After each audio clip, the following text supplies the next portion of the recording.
Vale, pasamos a la teoría.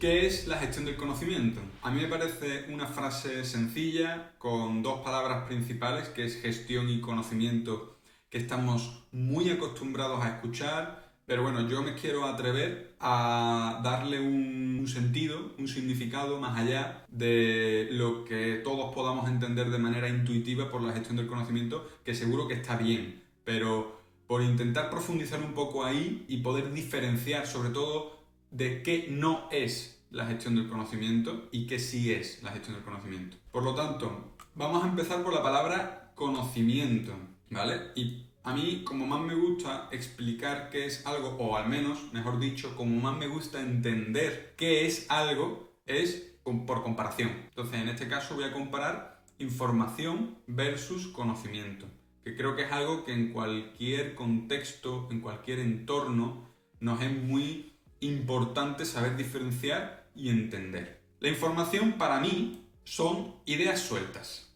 son ideas que están aisladas, que no tienen conexión entre sí, que se han formulado con el marco mental de otra persona, lo que comentaba antes. Son ideas que nos han llegado a nosotros por diferentes medios, por diferentes canales, usando las palabras de otras personas y por lo tanto su marco mental. Y son ideas que resuenan con nosotros, por eso las capturamos, pero no cambian nuestro criterio, no nos alteran, no nos cambian por dentro, ¿vale? Entonces, visualmente, ¿cómo se vería la información? Pues así, cosas sueltas que nos han llegado, que tenemos volando en la cabeza, pero que no van más allá. ¿Qué es el conocimiento? En contraposición. Pues son ideas comprendidas, ideas que hemos entendido, que están conectadas entre sí, ¿vale? Ya no están sueltas, aisladas, volando, independientes, y forman parte de nuestro marco mental. ¿Qué necesitamos hacer para que formen parte? ¿O qué podemos fijarnos para darnos cuenta de que forman parte de nuestro marco mental? Pues que usamos nuestras propias palabras. Somos capaces de explicar o de definir estas ideas usando nuestras propias palabras. Y lo aplicamos en el día a día. Esto a lo que me quiero referir es que ya el conocimiento sí nos ha cambiado por dentro, sí ha cambiado nuestro criterio, porque lo aplicamos, porque lo hemos visto en la práctica, hemos sido capaces de aterrizarlo en la práctica en el día a día, ¿no? ¿Cómo se ve el conocimiento? Pues se ve de esta manera. Conocimiento son ideas. Cada puntito, al igual que antes en la información, es una idea, pero en cambio en el conocimiento estas ideas están relacionadas entre sí. Existe una jerarquía, podríamos decir, cuando hablamos de conocimiento, porque hay un concepto que está relacionado de cierta manera con otro y así sucesivamente. Y para convertir una información en un conocimiento, debemos encajar de alguna manera estos puntos, estos átomos, estos conceptos en esta red. Podríamos decir, por tanto, que el conocimiento engloba la información. Necesitamos información para tener conocimiento, o dicho de otra manera, no toda la información es conocimiento, pero sí todo conocimiento es información. Vamos a la palabra gestión. Una palabra que me gusta mucho también. Y en este caso la comparación que voy a hacer es de organizar versus gestionar. Vamos a ver la contraposición de ambas palabras. ¿Qué es la organización? Pues la organización, como yo la entiendo, es una clasificación visual y superficial de aquello que queremos organizar. Lo que antes estaba caótico y sin un orden aparente, ahora va a estar organizado, dicha sea la palabra, con cierto orden aparente en base a un criterio fijo. Y lo del criterio fijo a lo que se refiere es que siempre organizamos en base a unos parámetros. El ejemplo que pongo aquí es el del bibliotecario, ¿no? Cuando vamos a una biblioteca tenemos organizados los libros en base a ciertos parámetros, que pueden ser temática. Dentro de la temática pueden estar organizados en orden alfabético, pueden ser por épocas también, por fecha de publicación. Podemos tener diferentes criterios, pero siempre hay uno en base al cual estamos clasificando, ¿no? ¿Qué es la gestión? La gestión, para mí, no he encontrado una foto, seguro que existe una imagen que defina la gestión mejor que esta. La gestión es un proceso dinámico.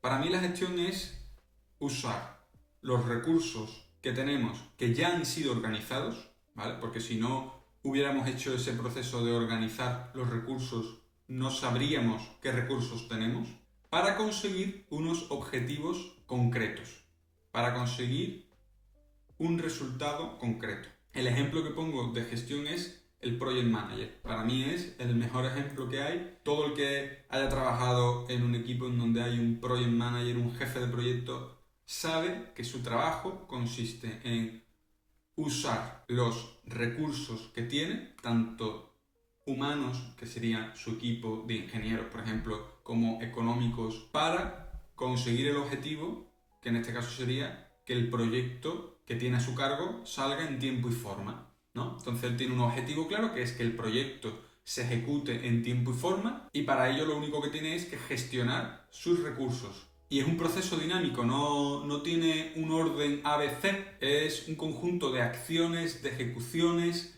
que se tienen que hacer de manera dinámica, pero al final lo que tenemos es el input de recursos organizados y el output de conseguir el objetivo que nos hemos marcado, ¿no? Pero que este concepto quede claro. La gestión, para mí, al igual que antes, engloba la organización. Para gestionar cualquier cosa necesitamos tener antes un orden, pero no necesariamente la acción de ordenar debe de conllevar gestionar. Esto para mí es muy importante diferenciarlo, porque muchas veces cuando hablamos de gestión del conocimiento, realmente la persona que lo escucha en lo que piensa es en ordenar información. Y por eso he querido hacer esta gran distinción, porque aquí no estamos hablando de ordenar información. Eso sería lo que hacemos cuando vamos a, pues, una estantería y ordenamos clasificados por cierto parámetro unos libros, unos archivadores, unos papeles. No, aquí estamos gestionando conocimiento. Por lo tanto, lo que estamos haciendo es un proceso dinámico en donde usamos los recursos que tenemos ya ordenados, que serían la información ordenada como recursos para conseguir unos objetivos. ¿Cuál sería nuestro objetivo? ¿Cuál sería nuestro resultado? Conseguir un conocimiento. Entonces, mi manera de entender todo esto en un diagrama de flujo un poco simple, conciso, sería esta. La gestión del conocimiento tiene como input información, que son las ideas sueltas que hemos tenido antes, que es lo que nosotros consumimos, es lo que llega del exterior, de nuestro entorno, hacia nosotros. Y nosotros esa información la gestionamos, ¿vale? ¿Y qué es esta gestión? Pues es organización, pues clasificar, organizar, que no esté la información esparramada de manera caótica, pero además también hay otros procesos, que es ese proceso dinámico del que hablaba antes, que es algo abstracto. Pues eso no se va a quedar así. Vamos a aterrizarlo un poco más y vamos a ver esos otros procesos que vamos a hacer con la información. Y tras esta gestión conseguimos un output, que es ese conocimiento, que es un conocimiento que haya sido procesado, ese procesamiento de la información que hemos hecho en la gestión, ¿no? Un conocimiento que haya sido conectado entre sí, con nuestros modelos mentales, y un conocimiento que haya sido comprendido. Y esto no deja de ser un feedback y como he comentado antes, un ciclo vicioso que ya pues funciona por y para siempre. Pasamos por tanto al método CORDE. ¿Qué es este método? Pues la manera, el framework, el paso a paso que yo uso en mi día a día y que yo os aconsejo que uséis en vuestro día a día para realizar esta gestión del conocimiento. Aquí ya lo que vamos a estar es esa teoría o esos conceptos un poco abstractos, aterrizarlos en una metodología paso a paso para que la apliquéis en el día a día. Pero antes de hablar del método CORDE, voy a hablar del método CODE, ¿vale? Este método que fue creado por Tiago Forte. Os aconsejo que lo apuntéis como persona a investigar, persona a la que seguir, porque es un referente en este campo. Como muchos otros, ha aportado bastante. Al final ellos no dejan de experimentar, como también estoy haciendo yo. Comparten lo que funciona y lo que no funciona. Por lo tanto, es pues igual que antes, a lo que venimos aquí, ¿no? A ahorrarnos trabajo y a intentar no hacer las cosas dos veces. El método CODE son las siglas de un paso a paso que consiste en esto que veis aquí. Capturar, ordenar, destilar y expresar. ¿Vale? Podemos decir que lo que ocurre aquí dentro de la gestión, ¿vale? Esta cajita que teníamos aquí antes de gestión, en donde estábamos diciendo que ordenamos pero también hacemos otras cosas, pues lo que vamos a hacer es esto. Captura, ordena, destila y expresa. Esto es lo que recomienda Tiago Forte. Yo he bautizado, porque yo pues, me he propuesto aportar algo al mundo, y he bautizado el método CORDE. El método CORDE está basado obviamente en Tiago Forte, en lo que él propone. Yo lo he practicado, es lo primero que puse en práctica y me parece una manera muy simple de funcionar en el día a día y de gestionar todo lo que nos va llegando, ¿no? Pero creo que le faltaba algo que estaba implícito y de lo que no se hablaba y que para mí es muy importante. Por eso yo pues, he añadido un paso justo en el medio, que es esa palabra que para mí es tan importante, que es relacionar, que es esa letra que metemos en medio, que es CORDE. Empezamos por el primero, capturar. De diferentes medios, de diferentes canales de distribución, nos llega información. Esta información de internet, un artículo de un blog, de WhatsApp, algo importante, un mensaje importante que me acaban de enviar, un vídeo, que ahora esto nos ocurre a todos, un vídeo tutorial de 2 minutos o de 1 minuto que he visto en Instagram, que es chulísimo y que me interesa. Un correo interesante o una idea de un amigo o un consejo que me ha gustado. ¿Qué hago con todo esto? Me llega de diferentes canales, me llega de diferentes medios. Pues lo vamos a capturar. Es tan sencillo como meterlo en una carpeta a la que vamos a llamar inbox. Sabéis que en todos los emails, en todos los correos, tenemos una bandeja que es el inbox, que es la bandeja de entrada, a donde nos llegan todos los correos electrónicos independientemente de su procedencia. Pues lo mismo vamos a hacer nosotros. Lo mismo. Independientemente de la procedencia que tengamos, vamos a meter todas estas ideas que han resonado con nosotros en esta carpeta inbox. Pero como veis, aquí todo está desordenado. ¿Cómo empezar en Instagram? Una nota. ¿Qué es PNPM? Banco de ideas Twitter. Si os ponéis a leer cada una de las notas, cada una de las ideas que he capturado, son dispares. No tienen ningún criterio ahora mismo por el que estén metidas aquí. El único criterio por el que están metidas en esta carpeta es que han sido capturadas porque me han interesado y están en el inbox. ¿Hasta cuándo están en el inbox? Pues hasta que pasemos al siguiente paso. ¿Cuál es el siguiente paso? Ordeno. Este paso, ordenar, no tenemos por qué hacerlo diariamente, pero sí hay que hacerlo periódicamente. Es un paso que yo al principio hacía semanalmente y básicamente consiste en sentarte durante unos 30 minutos, 1 hora, dependiendo del volumen de información que tú captures, y hacer una acción que es ordenar, en donde todas las notas que tengamos en el inbox las vamos a ir ordenando en una serie de categorías. ¿Recordáis lo que era ordenar? Una clasificación visual en base a un criterio. Pues este va a ser el criterio que vamos a seguir. ¿Y por qué este criterio? Pues porque siguiendo este criterio solucionamos el problema que teníamos antes de las carpetas infinitas. Y ahora lo vamos a ver. Este criterio no deja de ser otro método que nuestro buen amigo Tiago Forte se sacó de la manga, que también está basado en unas siglas y es el método PARA, ¿vale? El método PARA es un sistema o un criterio de organización muy simple en donde toda la información la vamos a ordenar en una de estas 4 categorías. Un proyecto, un área, un recurso o un archivo. Cualquier, y os lo prometo, cualquier información que vosotros capturéis puede entrar en una de estas categorías. Y ahora vamos a ir viendo uno a uno qué es cada cosa.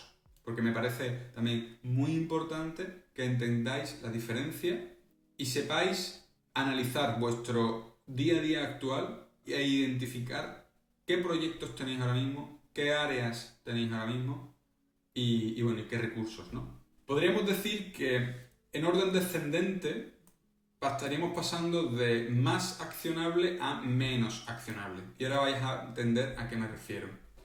¿Qué es un proyecto? Un proyecto es un conjunto de tareas que persiguen el mismo objetivo y tiene un principio y un fin. Eso es un proyecto. Por lo tanto, es muy accionable. ¿Qué quiere decir esto? Pues que todo lo que tenga un principio y un fin y yo necesite realizar un conjunto de tareas para conseguirlo, es un proyecto. Ejemplos. Tengo que hacer la inscripción en un máster. Vale. ¿Y para eso qué tienes que hacer? Pues tú puedes pensar, vale, eso es una tarea. Espérate, a lo mejor es un proyecto. Pues ¿por qué? Porque necesitas una carta de presentación, que tienes que escribirla. Necesitas actualizar tu currículum. Quieres también pedirle una carta de recomendación a la empresa donde hiciste las prácticas, que no la tienes que pedir. Tienes que hacer la inscripción. Llamamos 4, 5 tareas y esas tareas van a requerir también hacer borradores, generar información por tu parte, capturar información, por ejemplo, cartas de presentación de ejemplo, que tú hagas una investigación de ejemplos de cartas de presentación, te veas videotutoriales de cómo hacer una buena carta de presentación. Al final, si te das cuenta, eso es un proyecto y tiene un fin, porque tienes que hacer la inscripción en una fecha concreta. Entonces, un proyecto es el conjunto de tareas que persiguen el mismo objetivo y tienen un principio y un fin. ¿Qué es un área? Es una responsabilidad, un área de interés continuada en el tiempo, que puede tener un conjunto de tareas asociadas, pero que no tiene ninguna fecha de fin. Entonces, por poner un ejemplo, yo puedo tener un proyecto de desarrollarle una página web a un cliente, en donde voy a tener que hacer un conjunto de tareas para desarrollarle la página web al cliente y hacerle ese servicio. Tiene un fin, porque el proyecto termina en una fecha, el cliente me paga el proyecto y se termina, y es muy accionable, porque tengo que hacer acciones ahora para conseguir ese objetivo. En cambio, ¿qué sería un área relacionada? Pues desarrollo web, ¿vale?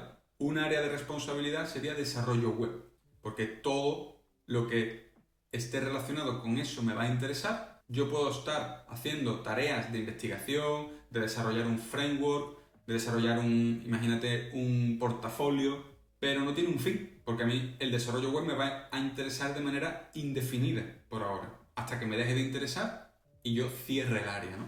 Es accionable un área porque vas a seguir haciendo acciones relacionadas con eso, pero menos que un proyecto. ¿Qué es un recurso? Vale, pues un recurso va a ser un interés aislado que vamos a necesitar en un futuro y que no está relacionado ni con un proyecto ni con un área, ¿vale? Te pongo un ejemplo personal que fue cuando me encontré con un artículo que explicaba la historia de los tartesos en la península ibérica, en el sur de la península ibérica. Yo soy del sur de España, entonces me parecía muy interesante. Y a mí la historia, este tipo de historia siempre me ha interesado. Pero yo no tengo, ni me dedico a la historia, ni tengo proyectos relacionados con la historia, ni áreas de interés ahora mismo en donde yo esté de manera activa estudiando historia. Entonces, simplemente me encontré con algo de historia, como me podría haber encontrado por internet con algo sobre política que me interesa, que si tuviera en un futuro una conversación o un debate sobre política o sobre la historia de los tartesos, me encantaría tener eso a mano,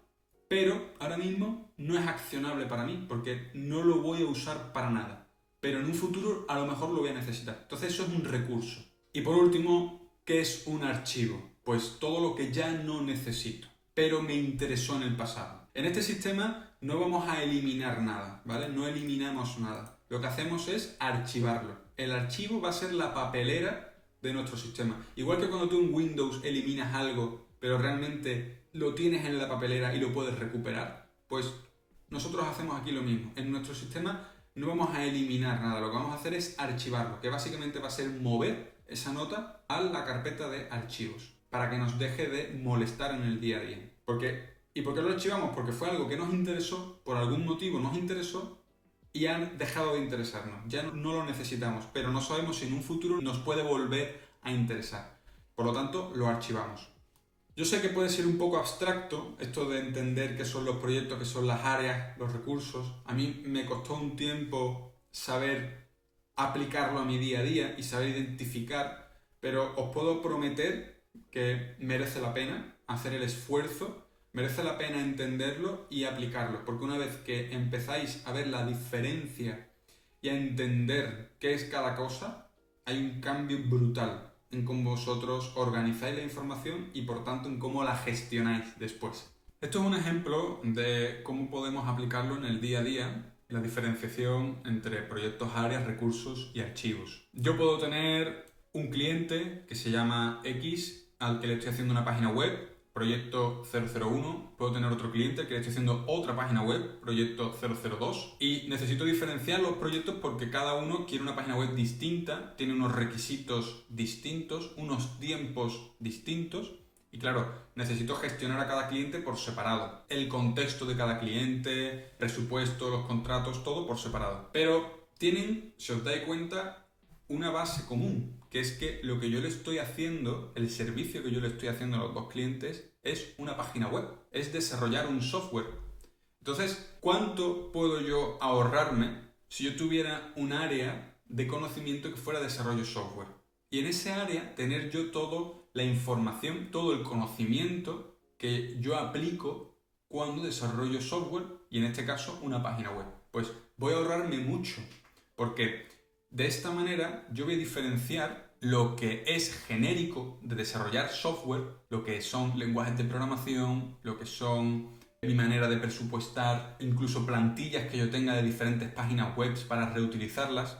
Todo eso lo voy a tener en el área, no lo voy a tener en un proyecto. De manera que cuando estos proyectos se cierren, van a cerrar y se van a archivar proyectos que solamente tienen el contexto que me interesa de ese proyecto. Pero cuando yo abra un nuevo proyecto de desarrollo de software, no voy a empezar tampoco de cero. Ni me voy a tener que ir y copiar y pegar de un proyecto antiguo. Porque todo lo genérico de desarrollar software lo voy a tener en el área. Las plantillas de contrato, de presupuesto, plantillas de software, de páginas web, todas esas cosas que sean genéricas, las voy a tener en sus correspondientes áreas. No tiene por qué ser una única área, pueden ser varias áreas. Porque recordad que una área es un interés, es un conjunto también de acciones, pero es algo que nos interesa de manera continuada en el tiempo sin una fecha de fin. Entonces, por ejemplo, puedes tener otro área que sea negocio y emprendimiento y ahí tener todo el conocimiento relacionado de manera genérica sobre emprendimiento, cómo hacer marketing. Eso lo puedes tener en un área de conocimiento. En cambio, si yo tengo un proyecto, como puede ser mi marca personal de este vídeo de YouTube o puede ser mi proyecto de WeVivo, en ese proyecto yo voy a hacer la estrategia de marketing de ese proyecto y se nutrirá y estará relacionado con el conocimiento del área de emprendimiento donde yo hago un estudio de cómo hacer marketing. ¿Entendéis la diferencia? Después tenemos los recursos, que como he comentado antes en el ejemplo, para mí, mi ejemplo más práctico de recursos, pues son cosas que me interesan, que de manera activa yo no estudio, sino que son cosas que me interesan, que cuando llegan a mí me gusta capturarlas, pero que ahora mismo yo no hago algo con ellas, yo no las uso para nada, como podría ser la historia, la mitología, la política, cosas que me interesan, pero que a día de hoy yo no estoy estudiándola de manera activa. Me interesa tenerla para un futuro si yo la necesitara. Y los archivos, que son una papelera.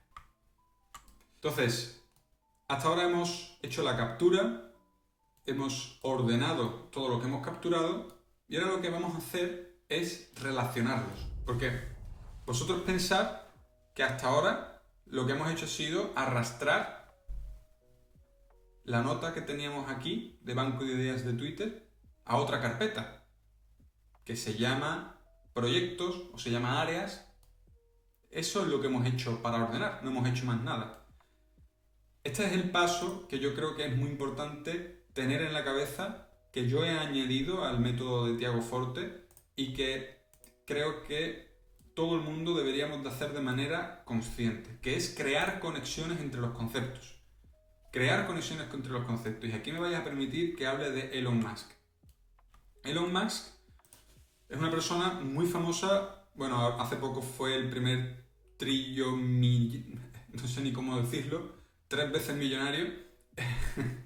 Una locura, el primero del mundo. A él le preguntaron cómo sabía de tantas cosas, porque él tiene empresas de diferentes sectores: automoción, espacio, tiene también empresas de energías renovables, incluso de salud o de biotecnología. Entonces, a él le preguntaron cómo era capaz de dirigir como director ejecutivo y también como director técnico en algunos casos estas empresas, unicornio.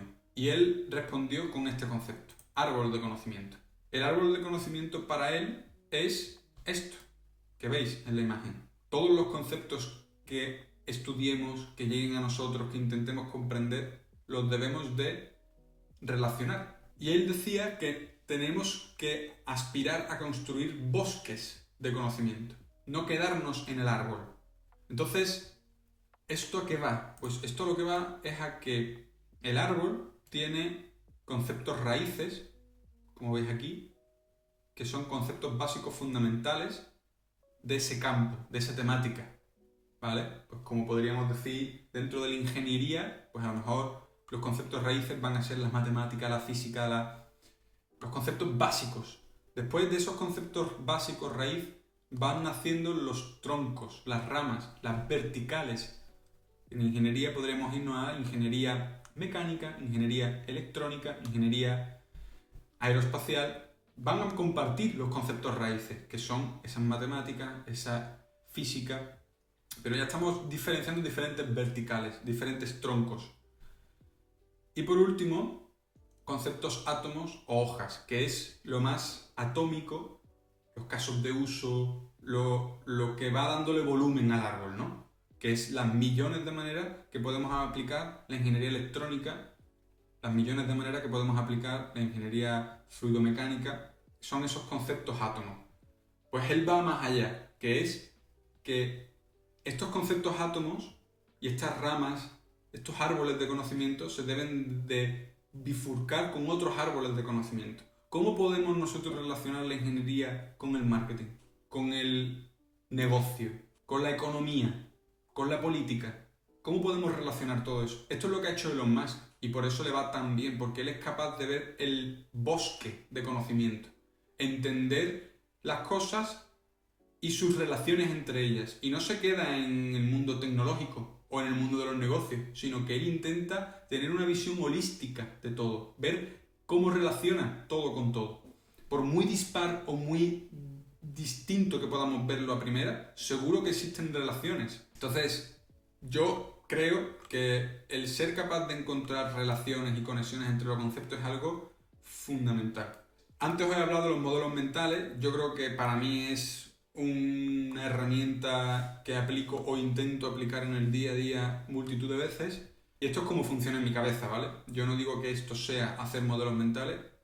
Lo que sí quiero es explicar que así es como funciona en mi cabeza. Yo tengo al final una formación técnica como ingeniero, por lo tanto los diagramas de flujo es algo que me sale súper instintivo. Y cuando intento entender algo de otro campo al mío, como estábamos hablando antes, de unir los árboles del conocimiento y crear un bosque, como puede ser, por ejemplo, el ritmo circadiano, que es algo pues, que viene más de la biología, de la medicina, que define cómo funciona el cuerpo humano, pues yo automáticamente creo esta relación, que es crear un diagrama de flujo que explique el ritmo circadiano. Y este diagrama de flujo es un diagrama de flujo en donde podríamos cambiarle la letra y poner el sistema de una placa electrónica o el sistema de un coche, en donde tenemos un ordenador central y un reloj que está sincronizando el resto de subsistemas de ese coche o de esa placa electrónica.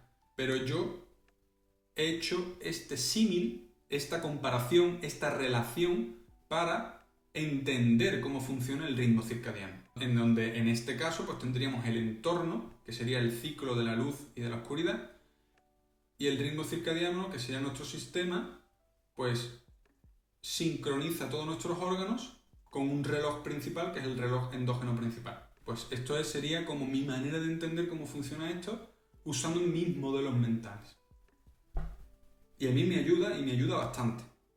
Esto al final siempre es una aproximación. Esto no es la realidad, es una aproximación, pero son aproximaciones que hacemos a través de estas relaciones y de estos modelos para entender mucho mejor y comprender. Y de esta manera yo podré explicar con mis palabras qué es el ritmo circadiano.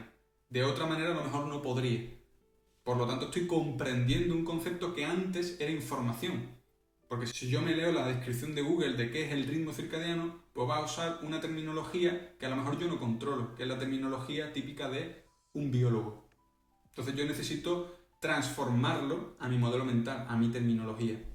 Entonces, esta acción es una acción que debemos de hacer y se hace a nivel interno. No hay una herramienta que haga esto por nosotros. Tenemos que nosotros ser conscientes de cómo entendemos las cosas, qué información tenemos ya y encontrar relaciones entre ellas. Tenemos herramientas que nos lo facilitan, como podría ser Obsidian, porque si yo estoy metiendo información sobre, por ejemplo, el ritmo circadiano, puedo irme al buscador, buscar ritmo circadiano y encontrar toda la información relacionada con ella, ¿no?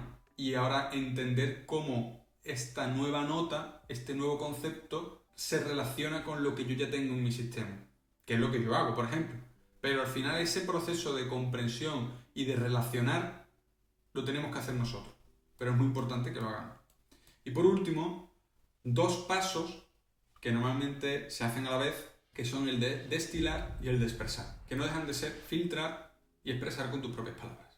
El filtrado, pues como podéis ver tengo una nota en donde yo capturé mucha información, la organicé, la relacioné, que son estas palabras que veis aquí arriba en azul, las relaciones con otras notas, pero a lo mejor yo no necesito toda la información que viene ahí en esa nota, porque yo hice a lo mejor un copy-paste. Entonces, filtrar es después, en el día a día, cuando tú vas a hacer uso de ese conocimiento, darte cuenta qué es de verdad lo que usas y qué es lo que no usas, y filtrarlo. Y aquí yo estoy poniendo, por ejemplo, en amarillo, las partes de esta nota que yo me di cuenta que yo usaba más. El resto no. Y fui a hacer un filtrado centrándome solamente en estas notas o en estas partes que yo usaba. Y por último, expresar. Richard Feynman decía una cosa que a mí me ha siempre importado mucho tener en claro, y es que si no puedes explicar una idea de forma sencilla, entonces no la entiendes del todo. Si no eres capaz de explicar algo con tus palabras y de manera sencilla, es que no lo entiendes. Y esto nos ocurre a todos. Es decir, si yo no estoy siendo capaz de explicar esta metodología de una manera sencilla, es que todavía no la entiendo del todo. Y eso es una realidad cruda, nos guste o no. Y todavía puedo o necesito aterrizarla más al día a día y entenderla mejor. Y expresar con tus propias palabras no deja de ser coger esas notas que tú has copiado y pegado, darte cuenta de ese modelo mental o de esa manera que tú tienes de entenderlo o de aplicarlo y crear una nueva nota, redactándola, escribiéndola. Es necesario coger y escribir explicándola tú. Por eso digo yo que normalmente filtramos y expresamos a la vez. Porque para expresar tenemos que filtrar. Porque al final, en el proceso de expresar algo, nos estamos quedando con las ideas principales. Por eso digo aquí que normalmente destilamos y expresamos al mismo tiempo. Entonces, a modo de resumen,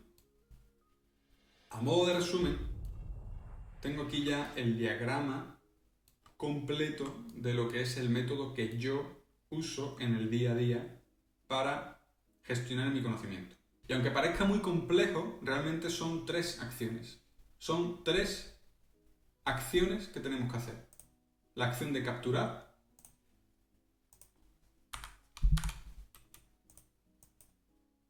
esto es lo primero que tenemos que hacer. La acción de ordenar y relacionar, que normalmente la hacemos a la vez, o yo la hago a la vez, porque en el momento en el que ordenamos y lo metemos en una de estas categorías, en una de estas carpetas, ya sea de proyectos, de áreas, de recursos, también tenemos que relacionarlos con las notas que ya están dentro de esa carpeta y de este sistema. Por lo tanto, ordenar y relacionar. Y por último, destilar y expresar con nuestras palabras. Filtrar esta información que hemos metido aquí. Pero esto es un bucle. Si os dais cuenta, meto aquí el tema del feedback, porque esto es algo ya que hacemos en el día a día.